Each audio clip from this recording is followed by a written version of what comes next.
सगळ्यात महत्वाचं की त्यांची समाजाला गरज आहे प्रचंड मोठ्या प्रमाणात, कारण कधी नव्हे ते समाज त्यांच्या माध्यमातून एकत्र आलाय आणि त्यांनी त्यांच्या प्रकृतीची काळजी घेणं गरजेचं आहे. आम्ही सगळेजण त्यांना विनंती केली की बाबा तुम्ही किमान पाणी तरी, कारण उपोषण जरी असलं तरी उपोषणामध्ये पाणी घेणं गरजेचं असतंय, पाणी पिलंच पाहिजे, तरच आपलं उपोषण त्या ठिकाणी चालू राहू शकतं. ती विनंती केली त्यांना, पण त्यांना गिळताना पण त्रास होतोय असं म्हणणं आहे.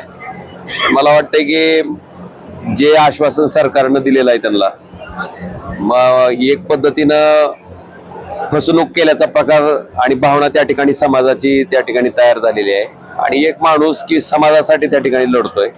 मला वाटतं की सरकारनं आता तातडीनं या उपोषणाची दखल घेऊन याच्या संदर्भात तातडीनं पावलं उचलून त्या ठिकाणी जे आश्वासन दिलं त्याची पूर्तता करणं अपेक्षित आहे.